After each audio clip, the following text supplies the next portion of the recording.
मैं ठाकुर विनोद कुमार सिंह, भारतीय किसान यूनियन जिलाध्यक्ष, अम्बावता जनपद, अलीगढ़, उत्तर प्रदेश से। सभी भाई बहनों को मेरा सादर प्रणाम।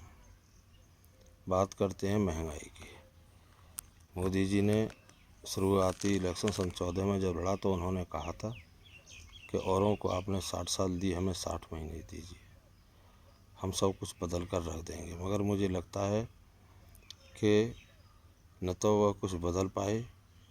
किसानों की दुर्दशा जैसी की तैसी है, मजदूरों की दुर्दशा जैसी की तैसी है, आम नागरिक इस महंगाई में पिस रहा है। आप देख रहे हैं पेट्रोल, डीजल, गैस आदि की कितनी मूल्य वृद्धि हुई है। डीजल की मूल्य वृद्धि की वजह से खाद्यान्नों, आवश्यक वस्तुएं और ज़्यादा महंगी हो गई हैं। सन 14 में जब 14 में प्रधानमंत्री बनने के बाद नरेंद्र मोदी जी हर रैली में कहते थे, कहिए भाइयों बहनों, आज पेट्रोल और डीजल कम हुआ या नहीं हुआ। मगर आज उनसे इस बात को पूछने वाला कोई नहीं है कि पेट्रोल और डीजल कम हुआ है या नहीं हुआ है। क्यों कि उन्होंने मीडिया से पता नहीं कौन सी गुफ्तगू कर दी है। मीडिया भी उनसे सवाल करने में, इस संबंध में सवाल करने में कतराती है, पूछ नहीं पाती है। सन 14 में गैस सिलेंडर कितना था, पेट्रोल कितना था, डीजल कितना था, सारी चीज़ें कितनी थी। जब कांग्रेस की या अदर कोई सरकार रही तब यही सब लोग, भाजपाई लोग, सड़क पर उतर कर सिलेंडर रख कर सड़क पर रैलियां करते थे, नंगा नाच करते थे कि इतना महंगा है, इतना महंगा है। आज उसका उत्तर देने में ये क्यों कतरा रहे हैं, क्यों महंगा है, अब कम क्यों नहीं कर पा रहे हैं, क्या कारण है। आप लोगों ने अनावश्यक टैक्स लगा रखे हैं, केंद्र सरकार ने और राज्य सरकार ने, जो कि अनुचित है। आपने उज्ज्वला योजना के अंतर्गत गैस कनेक्शन दिए, आज उनकी सब्सिडी पूरी गायब है। आपने गरीब व्यक्तियों के यहाँ मीटर लगवाए, बिजली का कनेक्शन दिया, आज वो सारा पैसा आप उनसे वसूल कर रहे हैं।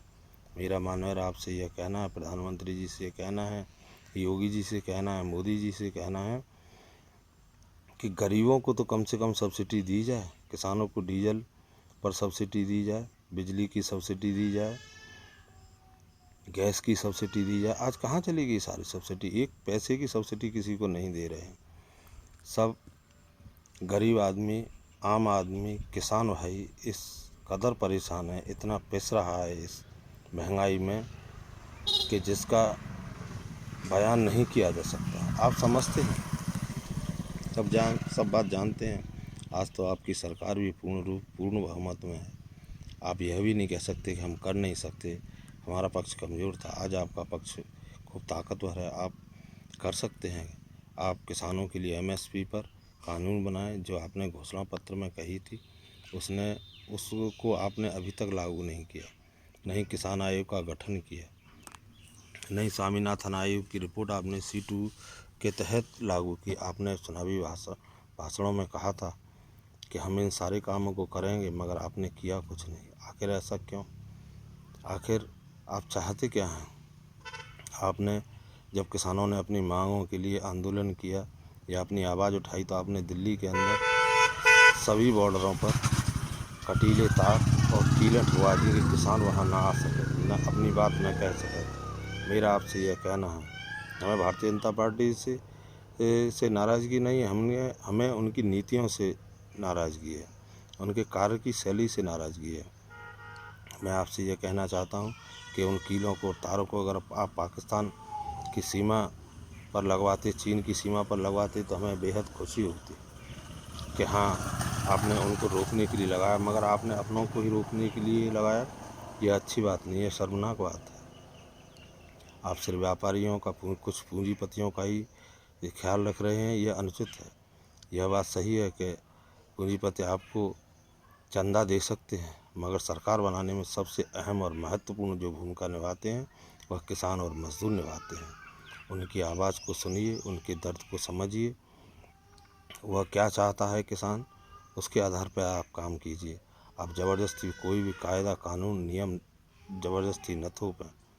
आज देश की स्थिति ये है कि आपने जितनी भी कंपनियां थीं सरकारी, वह सब बेच दी, एयरपोर्ट बेच दिए, रेल बेच दी, तेल बेच दिया, और सवाल करो तो आप जेल भेजने की तैयारी कर देते हैं, जो कि सही नहीं है। संविधान सबके लिए है, उचित दायरे में बात करने का हक सबको है।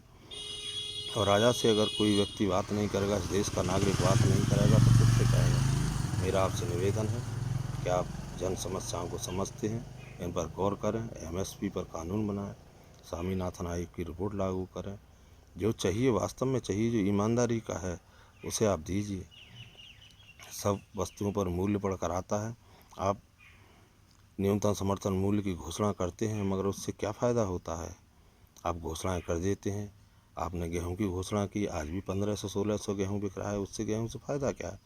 आप कठोर कानून बनाइए, नियम बनाइए, जिससे कि उससे कम में न खरीदा जा सके। किसान और उसके बच्चे, मजदूर खुशहाल ज़िंदगी जी सकें, उन्हें उनकी फसल का उचित मूल्य मिल सके। इसी के बाद मैं यही बात आपसे कहना चाहता हूँ।